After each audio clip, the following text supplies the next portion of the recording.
got into all of this, and that's one question I do get asked a lot, and the simplest answer is, my dad bought me this Ranger when I was 16, and it was a great little truck, and I throw my bikes in, ride BMX. Was your dad a Ford guy?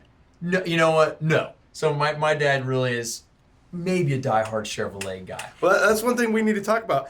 This might be the F100 show. I don't know. Yeah. I was thinking whether it's the F100. We hadn't talked trucks once yet. I don't know if it was the F100 show or the C100, C100, or maybe the F10. Yeah, F10. The F10 show. Yeah. So Pops is a Chevy guy. He is a Chevy guy. But he buys you a Ranger. So let's back up a little bit and talk about Pops. So those are F75s, right? Or Ranger? Yeah. So my Pops, my dad David Kaufman, he's a Chevrolet guy. Really is a Chevrolet guy, but he's a whatever works guy. And so I remember when I was a little kid, my dad had a 65 long bed Ford with a Pontiac 400 in it. And so my dad he didn't care. Cadillac and a Ford, Chevy and a Ford, Ford and a Chevy, Ford and a Chrysler. My dad didn't care. He'd put whatever and whatever. And so maybe that's where a little bit of my irreverent disregard for however we get it done happens, And so no, he's a Chevrolet guy. He really is. And so I never really considered myself to be locked down. Like I don't care. I'll put whatever. I'll put a Coyote in a '67 Camaro. That doesn't matter to me, right? But oh my God. But the deal is, I looked around one day and I was like, everything in my driveway is Ford. And so so just kind of by happenstance, and and I've really come to embrace the heritage and love it. And it's like it's not that I have any negative thing about any of the other ones. I do prefer the company Ford over the other two companies. But Government Motors? Yeah. Other than the other ones. I've heard that. So I love the products that some of the other companies put out, but I really just enjoy the heritage and what Ford was responsible for here and the history. And so I'm just so impressed by that. And then, it's like, I always like to be a little different, and so I just enjoy the styling. I enjoy everything about it. But we build a fair amount of Chevrolet stuff. We even build some Chrysler stuff, but we build a fair amount of Chevrolet. But we definitely love our Fords. And then for ArcLight, we really saw that there was a hole in the market, and the C10 gets so much love, rightfully so. But I was willing to take a gamble that a fair amount of C10 guys or F100 guys. But when you've got $15,000, $17,000, $20,000 to spend, the smart money is on where does your money go the furthest, because ultimately, rocking a high horsepower old pickup truck, regardless of what the grill is a lot of fun. And so you're going to pick where your money goes the furthest. And so it just makes sense. There's no shame. I rock the heck out of any C10. It's just that it seems like there's an opportunity for the Ford guys to finally get some love. And I think just being around here for the last week in Dallas and Austin, there is a shit ton of Fords. There are. There are a lot of Fords. We built Ford pickups here in Dallas. There's a lot of Fords. I remember seeing the old Ford plant where Jonathan's unibody was built and made at the Grand plant. That's absolutely true. You see them. I mean, I just showed you one of the coolest little F100s. That I'm like driving down the road and I'm like, I gotta go take a picture of this truck. Yeah. So they're all around. It's funny. My grandpa had like a '73. I think it has 13,000 original miles now. Yeah. It's a long bed. Yeah. It's a beautiful Ford truck. I remember driving around in that as well. But I think the key is now, to say there's a hole in the market. I feel like the dollar to buy your baseline C10 versus now I can go find this Ford. Cheap. And so a lot cheaper available. It seems like they made oodles of F250 3/4 ton long beds. Oh, and if you're willing to cut a truck up, buying a 250, 350, way cheaper because it's not cool. It's like if you're gonna put a frame underneath something, or you're gonna swap a frame or cut a bed down, it's like they are definitely much cheaper trucks. And as far as equipment wise, oftentimes come with heavier equipment, but the Fords are harder to modify the way they come.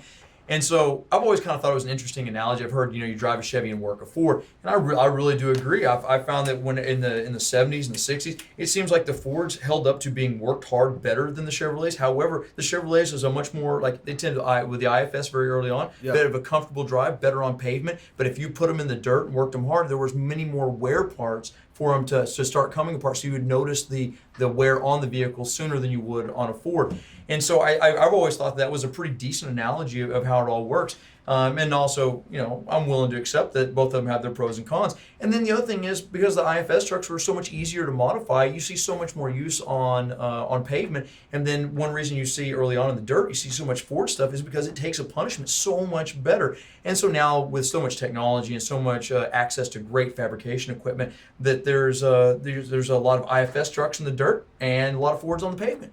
And so it's just, I think it's just different strokes for different folks, and we're happy to indulge in this side of the fence, you know? Well, and I think with you guys coming into the market, I mean, to go back and say that Casey's truck, you know, his bump side didn't make Ford's look even that much cooler, you know, and from what you guys have done at Gas Monkey with Ford's, because even though you guys have built Chevy trucks, you've built Mopar, Dodge, Chrysler trucks, you guys like trucks. Oh, we definitely love are. trucks. I'll say maybe, I don't know if it's a Texas thing or what, but it's like, you know, they're mostly impractical, but yeah, I love trucks. You know, I've been asked a lot of times, if you could only have one car the rest of your life, it's like, what would it be? All-wheel drive station wagon, Ferrari, all kinds of crazy. No, I love driving old pickup trucks. Man, I absolutely enjoy it. So that I'll just jump right to the bucket list. If you could build one vehicle. Oh, man. One vehicle. Forever?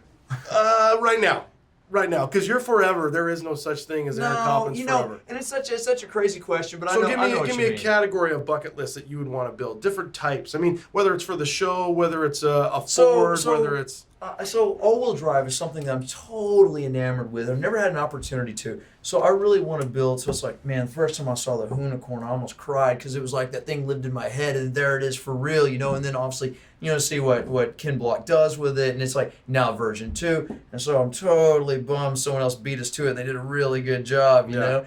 And so, and there's other ones out there, but that's something I really need to cross off my list. And we have a plan to build a pretty high horse all-wheel drive pickup truck and go chase down a record with it. And so if we're lucky enough to get a season 2 over here on the Shifting Gears show, that I think you're going to see some impressive record chasing being done.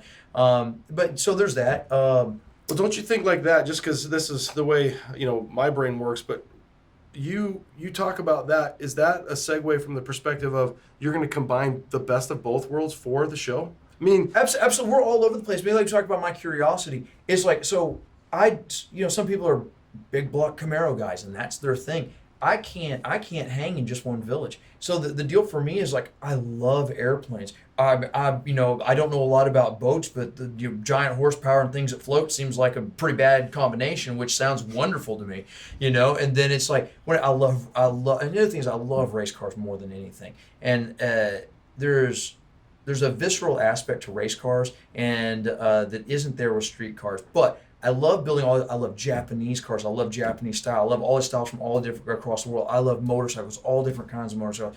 So I just can't. So I build out of curiosity. I build because they're cars I haven't built yet. Because they're styles. I don't know if that's fun. I don't know if that sucks. I don't know if it works really well. But I'm gonna find out. And so I'm lucky enough to be surrounded by guys that are willing to build out of curiosity as well, or at least willing to follow me into my curiosity. Is like, I have to find out. I have to find out what that's like. Because you open up the Instagram, the internet, or even back in the day, open up a magazine. There's all these different kinds of cars that you haven't built, and like I can't handle that. Yeah.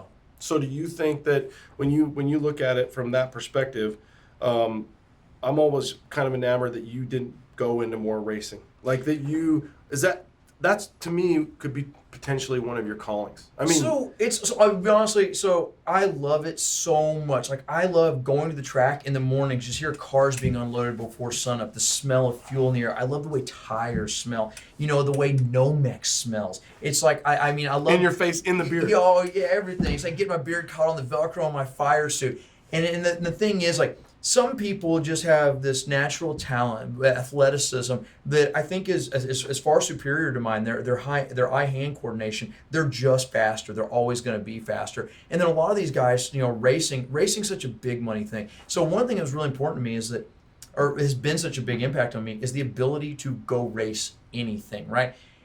An ability to measure yourself. And so much, and we measure ourselves based on what wealth we acquire, right? You know, our position and our stature in society. But on the racetrack, no, nothing cares. No, the racetrack doesn't care. The car doesn't care. The people in the stands don't care. You know, and so I think it's such a pure thing. And obviously, racing can get political. But like in the moment, it's such a simple thing. And I never thought that I'd be allowed around a race car. I didn't think I'd be allowed to touch a race car. I never thought I'd own a race car. And so the ability to own the Falcon and the opportunities the Falcon has afforded me and the notoriety from being on TV has absolutely changed my life. And it's something that I can't imagine doing without. It is one of the coolest things. I love being around race car drivers. I love being around mechanics for race cars, engineers. I love being around all these people. Like we went to COTA, we were doing the reveal on the GT. And I'm in this next room that has the Chevrolet, the Corvette LM cars, 2 of them in there. Talk to the crew, and I'm like, y'all have the job, and they're like, oh no, you have the job, and so it was so crazy. And then I look around and I realize the guy putting air in the tires has an MIT engineering degree. It's like, I'm never going to work on this level of race car, let alone let someone give me the keys to something like this, right? But I mean, race cars are interesting, and I'll tell you, I know we're getting sidetracked, but I gotta tell you There the is story. no track. So I was totally bummed. I went to Big Dog Garage, and I'm gonna get some hate mail on this one. I'm okay with that. So I went to Big Dog Garage as Jay Leno's place, and it is a dream come true. It is absolutely amazing, and his love affair with cars is fascinating. It's unreal, and His passion. And it just oozes from the denim. Yeah. And so I from the buttons. Yes. Each button has oozing of passion. So we went and there. The chin. Yeah, and the for steam engines and motorcycles, and like the guy, he lives it. I mean, he is Mr. Car. So we're walking through, and there's an SL Mercedes Gullwing car, and it's white, and I think it had red interior in it, and like original leather on it, has aviation lap belts in it. You can see the stains from the hands on the steering wheel on it. It's got a fire. It's got damage on the hood from a fire, right, from a carb fire. The numbers were like canvas, like cut out numbers, like glued onto the side of the car. And I love race cars, so I'm drawn to it to go over and look at it. And go, man, I said, and it wasn't Jay. There was one of his fabricators that was walking us around showing us the place. And I said, what's the deal with this car? And he said, it's in line to get restored. And I said, what? He said, it's in line. This is going to get restored. Get restored into what? Yeah. Get restored back into like the rest of them. And I was so heartbroken because this car, he said, and I said, why would y'all restore it? He said, well, it wasn't owned by anyone important. It never won a big race. It never had a title. It was just a race car. It's not just a race car. All the other cars were bought, driven to the bar, driven home, driven to the office, found set next to a barn, restored, painted back red, all the hash marks, tick marks, got the paperwork, documentation. They're just like all the rest of them. They're just another car. This little bastard got put on the chopping block every weekend and had the opportunity to never come back to life, to be written off completely, and somehow managed to just pull it out every weekend. Maybe it never won anything, but it was put up for full total destruction all the time and somehow pulled it out. It made it. It made it. As they caught on fire, it probably even got banged up a little bit. And it was just, I think it's so incredible. These race cars have something to tell. It's a little bit of a partnership between man and machine. It's like when you go watch a race car, the car won't do it on its own. Autonomous cars will never do what race cars driven by humans will. And the neat thing is that electric cars and a lot of this new technology put on us will never have is that relationship. Is that the car breathes the same way we do. The piston goes down, the valve opens, negative pressure in the cylinder, it draws in air. As it passes through the venturi, it pulls fuel.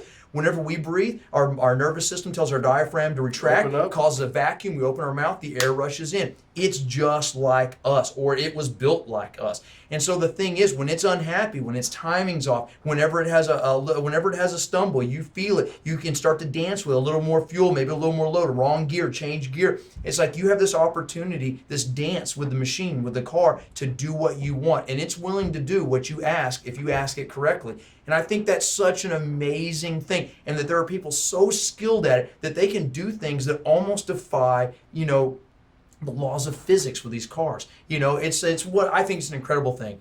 I've enjoyed being around racing so much that I think that Fast and Loud, Gas Monkey Garage, building these cars, being on TV, one of the coolest things that it's given me is advancing my career 25 years, maybe more, right? And secondly, giving me the opportunity to be around race bikes, race cars, everything. In fact, this weekend, I got asked to be the Grand Marshal at the AMA Pro Flat Track back at TMS, which hasn't been there in such a long time. And I love motorcycles, and motorcycles is the next evolution. I've said it before, I think it's the closest thing we can get to flying because it's not running. It's not like driving a car. And it's been said before that 4 wheels moves a body and 2 wheels moves the soul, and I totally agree. And so to be on the precipice and to commit fully is a wild thing. It's a different part of your brain. Most people never experience that commit fully. And so I think that that's interesting deal with racing. I think that it teaches you a little bit about yourself, teaches you a little bit about your competitor, and I think ultimately makes it easier to understand the people around you, to be in such a high pressure situation and be able to pay attention to all the factors coming in. Do you feel like when you talk about the motorcycles, I've always felt like you can see, you know, and I've been to your house and seen the motorcycles. It makes Aaron a little kid, you know. So whether or not racing does for you, and it makes you feel that vibrant.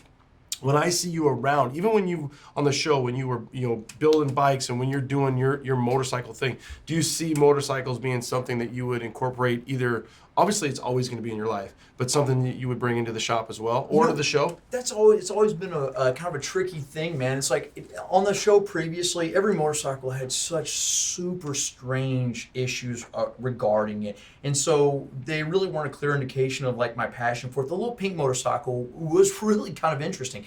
Because if you're willing to back up and talk about that for a second, I'll tell you one of the weirdest things. There is no tracks with us. So I get this phone call. So we're fast and loud. We're in this little shop. I mean, and we're about the end. We're kind of about out of money. The show really wasn't bringing enough money to keep building these cars. Kind of a dangerous situation.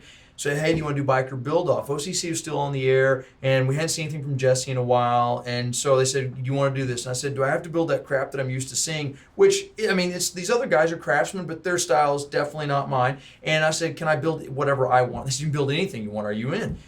Yeah, sure. So I had a little shop in Deep Ellum, and I had this. Could you even imagine that would have catapulted from the way that it did? No. And what's crazy to me is because that was really like, you know, it's such a funny thing. Is like Jesse with the Motorcycle Manias and the Monster Garage was a pretty heavy influence because I didn't know people did this and on this level and like made livings and did this well and did this stuff. And you think that it's a fantasy, like no one does that. Like one guy does that, and that's it. And so to be there was, I was really beside myself, you know. In the moment, it's very stressful. You don't think about it, but looking back, it was really life-altering for me, just in the collection of the memory. And so we got to build this bike, but the bike was a replacement. I decided I was never going to sell any bike I built for myself. So I was living downtown, and I was living above my shop, and it took me 2 years to collect all the parts of this bike, trading work for parts, trading parts for parts, going to swap meets, and I collected all this stuff, and I put a bike together, and I couldn't have the money to finish it and paint it all nice, so parts that were chrome stayed chrome, the parts that weren't got painted black, did some goofy paint job on it.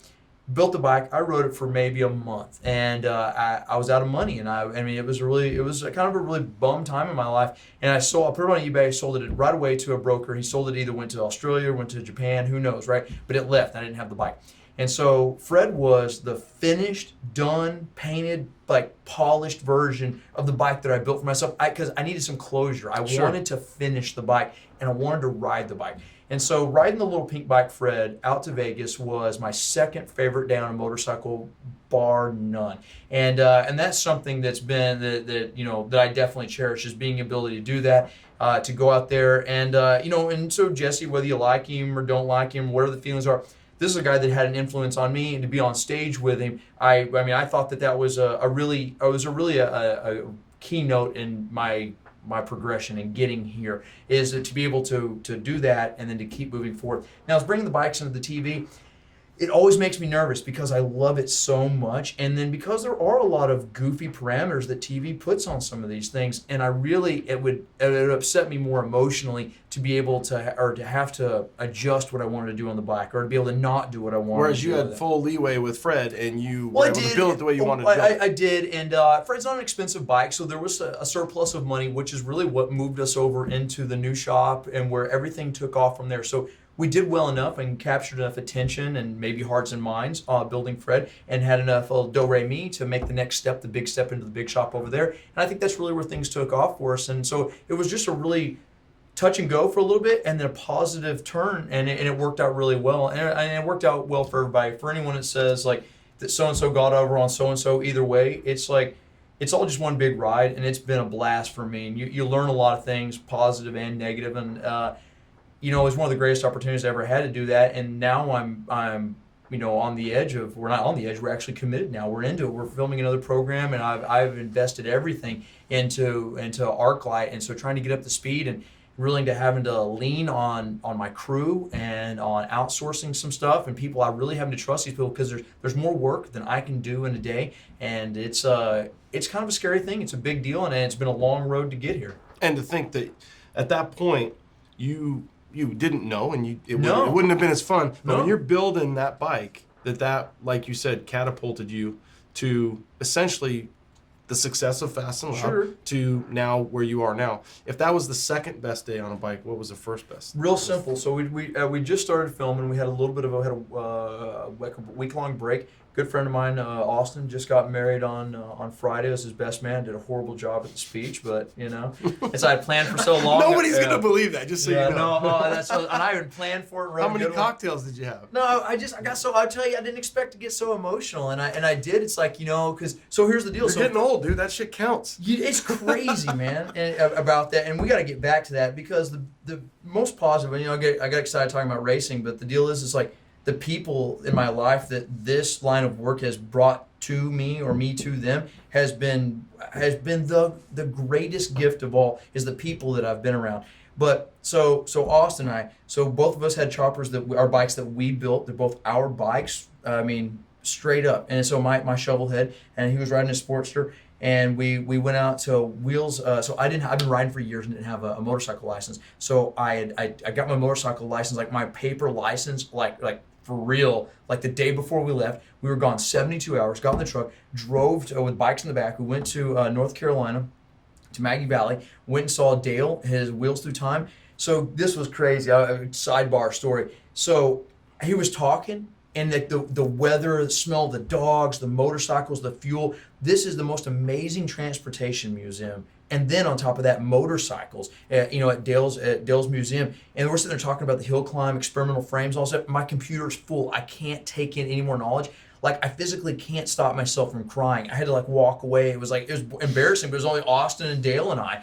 And so they won't say anything to you. No. Well, I mean, everybody knows now. Anyway, so it's funny. And so we got up early. We were the first people at the museum. We went, hung with Dale for a little bit, showed us in back, saw some HD tools that I'd never even knew existed, all kinds of crazy stuff. We get on the bikes and we just head into the Smoky Mountains. And so I got goosebumps now just thinking about it. So and the weather's perfect. It's hotter than hell here in Texas. We get there, it's actually cool. We're in long sleeves, raining a little bit, and just blasting. All these weekend warriors all pulling on the side of the road, trying to put on all their rain gear and crap. And then 10 minutes later, it's sunshine on the other side, and we're drenched and just hauling ass in the mountains. We're riding along this river, and we pull an intersection, go left, go right. No idea where we're going, no plan, just ride. And at one point, we're climbing up the mountain, we're going by this river, and the fog is about waist level on it. Headlights splitting the fog, going around the tank, handlebars and arms outside of the fog, legs in the fog. You can see the dash line just barely underneath it, and just screaming along. And then all the way to Chattanooga, rode back all different roads. Great meal, got up before sunup. We were at Deals Gap, so Dragon's Tails, 318 curves and 11 miles. Unloaded these two rigids, one of them a hand shift, one of them, rear braked on the handlebar, and we come screaming through there. And why you think probably not that fast, dude? I'm pretty sure I could cook an egg on top of my transmission. It was so hot. And we're passing, on the way back, we're passing people, sliding into corner, grab his fender. I mean, just like holy crap, idiot stuff. And that riding Deals Gap that morning before anyone else, and then going and riding, splitting the fog in the Smoky Mountains. Smell. The fuel, the sound of my bike, everything was just so visceral, so intense that it was hard to top. And me and this dude have been on a lot of adventures. Some of them we probably shouldn't be alive, some of them we definitely can't even talk about, and so that's, and those are the kind of people, those are the memories you don't forget. We make them with trucks, we make them with motorcycles. And it's like the machine is just the catalyst to find other people that think like you, that feel like you, that have interests like you. The place where you think that you belong. And as crazy as all that sounds, I think it's a really important thing to find your group of people. Well, like you said, you found him. It's kind of funny because for the young people out there, they're trying to find their way. Sure. And it's like, you will find it to know. You almost wish your parents would tell you, or some people, my parents never told me shit, but it'd be like, you're going to find your way, and when you do, you'll know because you'll be comfortable, you'll have the right people, and that's what's so fun about, whether it's, for you, because your world is way, it's big, but to think that, like, for our truck community, that's one of the things that we find, that it's like, these are good people. Sure. And there's good people in all different sects and different things, of motorcycles too. And you kind of watch, like, it's a hot air balloon. Oh yeah, it doesn't matter. You gotta find someone that enjoys the same ride that you're on. You know what I mean? And that's and the thing is, what I find about it is if you pay attention to it, it helps you understand someone else's ride so much more. Understand why they're so jazzed up about the thing they're jazzed up about. It helps you go and appreciate other things, because you'll look at people go do stuff that you don't do and maybe you're not even that excited about, but you see their face and you go, I know that emotion. I know that emotion through and through. That's the same thing I feel when I do this or when I do that. And it's like they're just on a different trip than you are. And I think to realize what makes your trip so exciting helps you understand everybody else. And I think the people that don't have that in their life, I think that they have a hard time relating, to people that are so passionate or people that feel so strongly about those things, is because they just don't have something to commit to that hard in their life. That's something they always think about. And it seems so weird to be a grown man, like think about like trucks when you go to bed, you wake up in the morning, you're thinking about wheel offsets If and that's brakes weird, and bearings. I'm in trouble. Yeah. So it's crazy. I mean, granted, we get our kicks, the same way everybody else does, but it's like, you're just, it's hard to explain what the passion is and where it comes from. But, you do, you say your parents didn't tell you, but when you find your thing, it becomes, it's natural. It's super easy. And so I think that's the deal. And you're happy. And whenever things get hard, you love the suck. It's like you're in it. It's no good. We got to make it better. And so you keep plugging away. Well, and you don't care as much because you're like, hey, it's part of it. I'm on this journey. Yeah. And when I have these stumbles and this sucks, this is the learning and part. It is. And so what I call that, I think you have to earn your stripes. And I think that's some places is generally where I think a lot of people like all the shit talking kind of starts from, is sometimes people will bypass the earning the stripes. And I think it is the painful part that makes the winning feel so good. Without a doubt. So without the hard times, you'll never appreciate the good times. And I think that whenever things are hard, when they do suck, when they're terrifying, it's what validates all when it does work out.